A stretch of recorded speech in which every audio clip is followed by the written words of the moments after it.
বৈষম্য বিরোধী ছাত্র আন্দোলনের ব্যানারে চলমান ছাত্র জনতার আন্দোলনকে হেফাজতে ইসলামের ২০১৩ সালের ৫ই মে ঘটে যাওয়া ঘটনার অনুপ্রেরণা বলে মন্তব্য করেছেন কুমিল্লা বিশ্ববিদ্যালয়ের একজন সমন্বয়ক।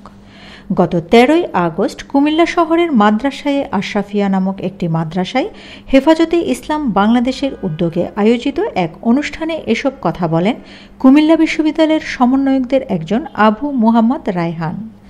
ভিডিওতে দেখা যায় সমন্বয়ক আবু রায়হান বলছেন, স্বাধীন বাংলাদেশে আপনাদের সামনে দাঁড়াতে পেরে আমি খুব গর্বিত অনুভব করছি।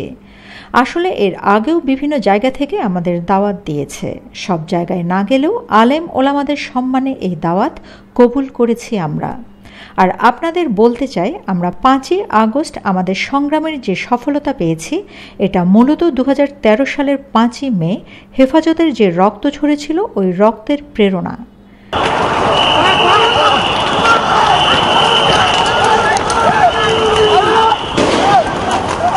আমাদের যে ৫ই আগস্টের যে সংগ্রামের সফলতা, এই সফলতার দিকপাল বা এই সফলতার শুরুটা হয়েছিল ৫ই মে।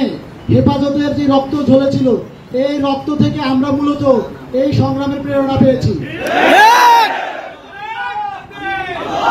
সংগ্রামী উপস্থিতি, এই দেশ মুসলমানের দেশ, এই দেশ আলেম ওলামার দেশ।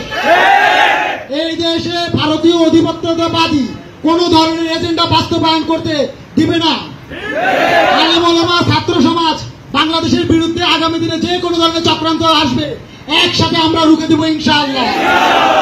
আপনাদের কাছে আমরা একটাই আহ্বান, আপনারা হেফাজত, চরমনায়, জামাত ইসলাম, এই দল সেই দল এগুলো একসাথে হয়ে যান। আমরা ছাত্র সমাজ আপনাদের পাশে আছি। যত ধরনের শয়তানি শক্তি আছে, অপশক্তি আছে, সবাই ঐক্যবদ্ধ আমাদের বিরুদ্ধে। বাট আমরা আলেম ওলামারা শুধুমাত্র ছিন্ন বিচ্ছিন্ন একজন আরেকজনের বিরুদ্ধে লেগে থাকি। আমরা চাই আগামী দিনের সংগ্রামে, আগামী দিনে বাংলাদেশ গড়ে আলেম ওলামার নেতৃত্বে নতুন বাংলাদেশ গড়ে উঠবে ইনশাআল্লাহ। বিশ্ববিদ্যালয়ের সূত্রে জানা যায়, আবু মুহাম্মদ রায়হান বিশ্ববিদ্যালয়ের নবম ব্যাচ ও ২০১৪-১৫ সেশনের লোক প্রশাসন বিভাগের শিক্ষার্থী। উল্লেখ্য, ২০১১ সালে নারী পুরুষের সমান অধিকার নিশ্চিত করতে নারী উন্নয়ন নীতিমালা ঘোষণার পরপরই আলোচনায় আসে হেফাজতে ইসলাম বাংলাদেশ সংগঠনটি। ২০১৩ সালে গণজাগরণ মঞ্চের কর্মী রাজীব হায়দার খুন হওয়ার পর আবারও আলোচনায় আসে হেফাজত। দেশে ইসলামী শাসন ব্যবস্থা প্রতিষ্ঠার দাবিতে তারা ১৩ দফা উত্থাপন করে। ১৩ দফা বাস্তবায়নের উদ্দেশ্যে প্রথমে সংগঠনটি ২০১৩ সালের ৫ই এপ্রিল ঢাকা অবরোধ করে। পরবর্তীতে আবার ৫ই মে শাপলা চত্বরে সমাবেশ ডাকে। এক পর্যায়ে সমাবেশকে ঘিরে ব্যাপক ধ্বংসযজ্ঞ চালানো হয়, ডাক দেওয়া হয় সরকার পতনের। সেই রাতে পুলিশ, র্যাব ও বিজিবি যৌথ অভিযান চালিয়ে হেফাজতের নেতাকর্মীদের ছত্রভঙ্গ করে দেয়। এই অভিযানে হতাহতের সংখ্যা নিয়ে বিতর্ক রয়েছে। Shamima Chowdhury Shammi, BNA news 24। আমার সোনার বাংলা, আমি তোমায় ভালোবাসি।